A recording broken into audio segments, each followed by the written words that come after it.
Mesdames et messieurs, bienvenue sur cette autre édition spéciale d'Arrêt sur l'actualité consacrée aux couches vulnérables de la société. Mais avant d'entrer dans le vif du sujet, je vous invite à vous abonner et activer les cloches de notification de nos plateformes KRV Web TV, Kribi Radio Vision, que ce soit sur Facebook ou YouTube, pour ne pas rester à marge de l'innovation. Puisque cette édition est consacrée aux personnes vulnérables de la société, nous allons très rapidement faire une incursion au sein de l'association pour le soutien et la promotion des personnes à besoin, entendez Psychopéda Plus. Psychopéda Plus, cette organisation qui, dès sa légalisation, s'est immédiatement déployée sur le terrain à travers l'accompagnement des structures chargées, n'est-ce pas, de l'encadrement des personnes à besoin. Qui sont donc ces personnes à besoin pour éclairer notre lanterne? Écoutons la présidente de cette organisation, Madame Nicole Mandonnet. Comme personnes à besoin, nous entendons les jeunes filles mères, les enfants non scolarisés, les jeunes qui se droguent, les enfants handicapés et les orphelins ou encore les femmes victimes des violences basées sur le genre.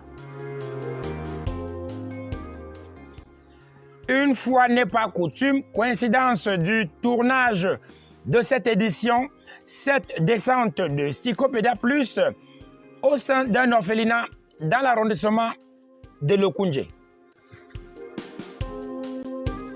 Oui, effectivement, nous revenons d'une descente à l'orphelinat de Pama. C'est un petit village situé dans la localité de Lokoundje, à Kribi. Et vous voyez que souvent, les zones retirées, on a du mal à leur rendre visite. Et si vous observez bien, c'est un orphelinat qui est délaissé, un orphelinat qui œuvre depuis 1988 et c'est uniquement depuis 2 ans que cet orphelinat a eu l'autorisation pour son école, une école primaire. Et ils vivent dans une extrême précarité.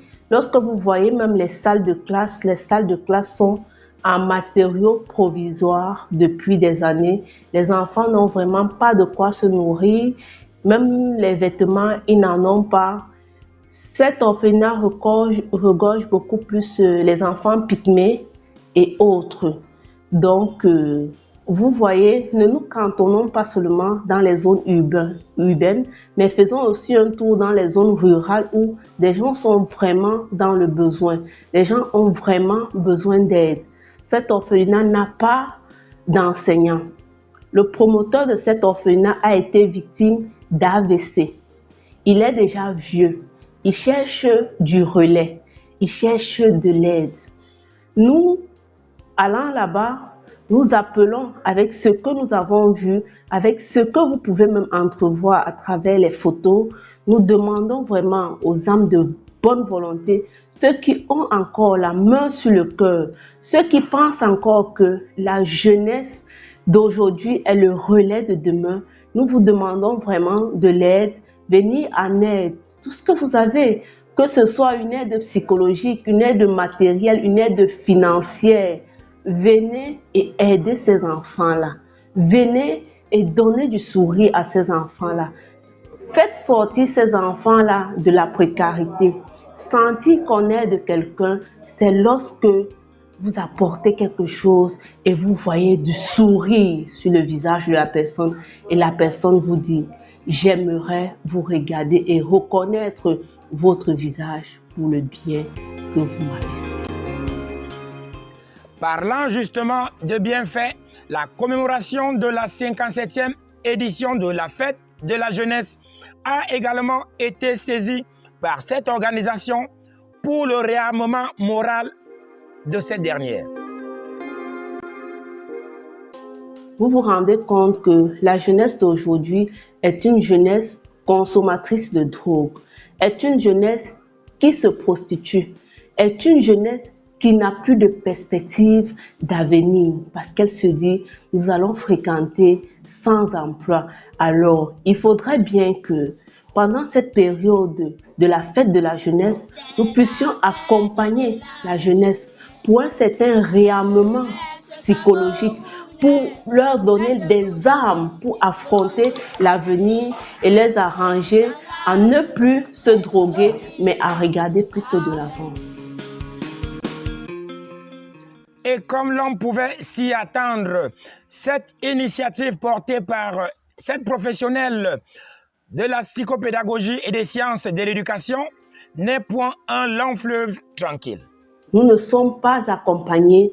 Pour le moment, nous menons encore le combat seuls et nous touchons vraiment les couches vulnérables, les couches sensibles.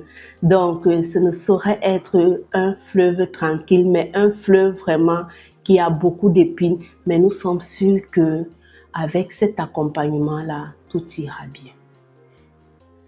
À la fin, tout ira bien. Si ça ne va pas, ce n'est pas fini. C'est sur cette citation de John Lennon que nous mettons terme à cette autre édition très spéciale d'Arrêt sur l'actualité sur votre chaîne web KRV Web TV, entendez Kribi Radio Vision. Je vous invite à vous abonner à nos plateformes, que ce soit sur YouTube, Facebook, et activer les cloches des notifications pour ne pas rester à marge de l'innovation.